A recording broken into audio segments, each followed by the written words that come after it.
नमस्कार साथियों, कैसे हो आप लोग। उम्मीद है बढ़िया होगे और तैयारी भी अच्छी चल रही होगी और छोटी छोटी क्लासों का आप लोग लुत्फ भी उठा रहे होंगे।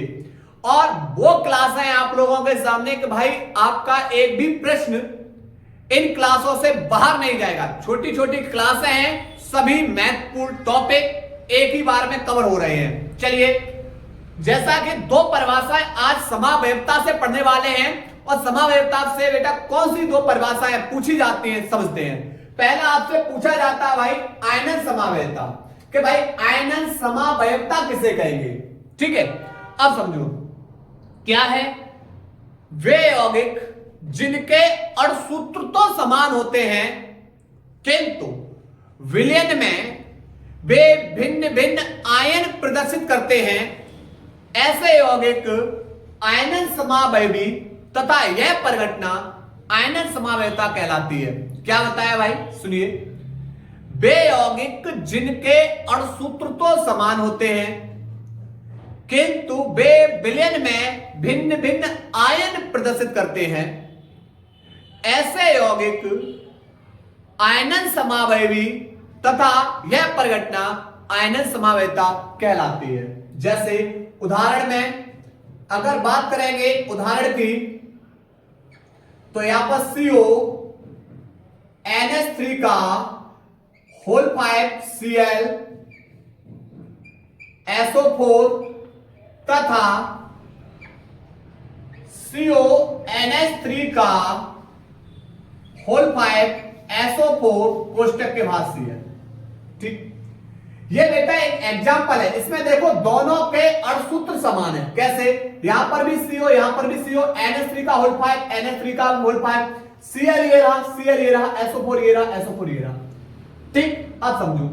अब यहां पर देखो CO NH3 का होल 5 Cl SO4, जब इसको हम किस में डालेंगे भाई, विलयन में डालेंगे, तो विलयन में बेटा ये अपने आयनों में टूट जाएगा। ये संकुल और ये आयनिक परिसर, कोष्टक के बाहर वाला भाग क्या कहलाता है, आयनिक परिसर। तो ये टूट जाएगा संकुल, संकुल प्लस आयनिक परिसर। अब देखो एक SO4 पे 2 माइनस, तो भाई संकुल के ऊपर चार्ज कितना हो जाएगा, 2 प्लस।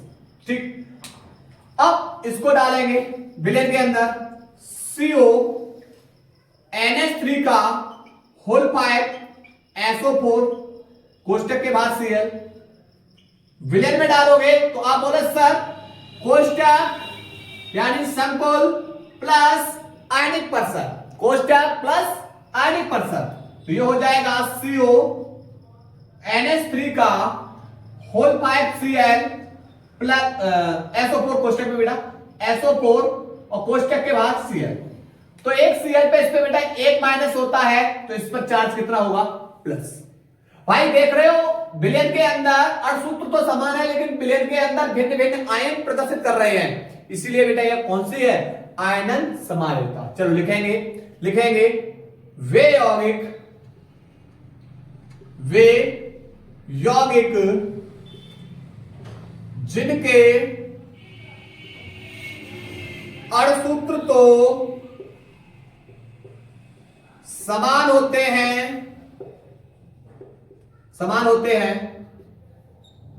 किंतु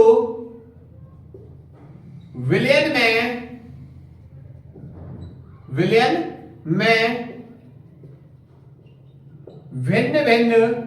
भिन्न भिन्न आयन प्रदर्शित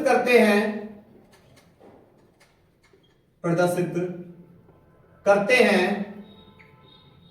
ऐसे यौगिक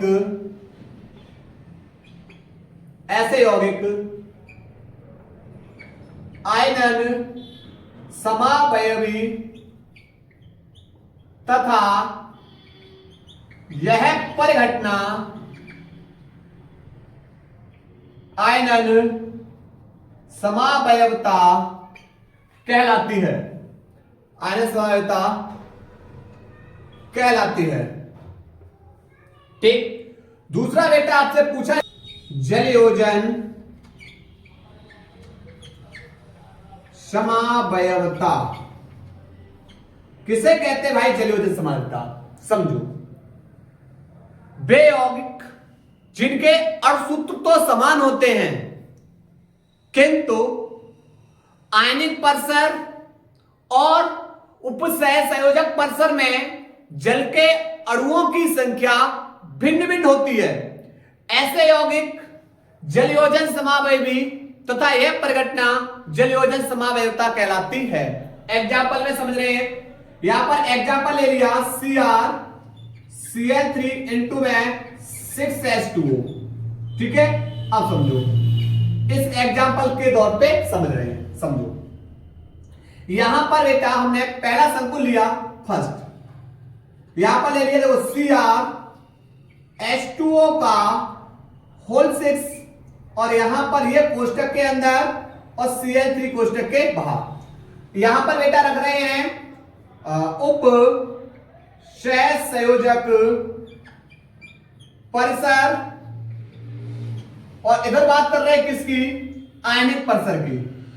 इधर बात कर रहे हैं किसकी? आयनिक परिसर। तो आयनिक परिसर बेटा कौन सा होता है? कोष्टक के बाहर वाला भाग। आयनिक परिसर कोष्टक, ये वाला कोष्टक है, ये उपसह संयोजक परिसर।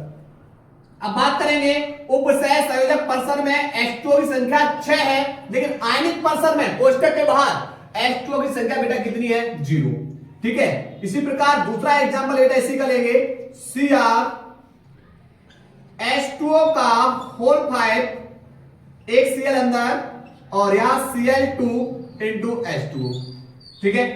अब आपसे पूछे भाई जब बताओ उपसह संयोजक परिसर में H2O की संख्या कितनी है? कोष्टक के अंदर H2O की संख्या 5, कोष्टक के बाहर H2O की संख्या बेटा कितनी है? 1। तो आप देख रहे हो उपसह संयोजक परिसर और आयनिक परिसर दोनों में जल के अणुओं की संख्या में क्या पाई जा रही? भिन्नता, ठीक है। लिखेंगे वे यौगिक जिनके अणुसूत्र तो समान होते हैं किंतु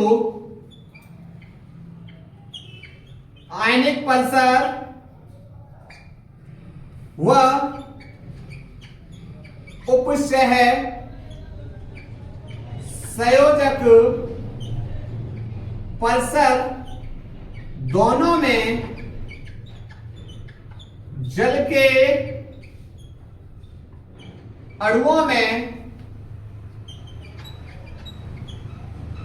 अणुओं की संख्याओं में भिन्नता, जल के अणुओं के संख्याओं की भिन्नता पाई जाती है, क्या कहलाते हैं? जलयोजन समावयवी तथा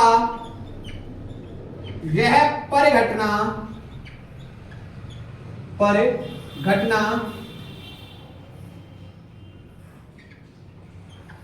जलयोजन समावयवता कहलाती है। जलयोजन समावयवता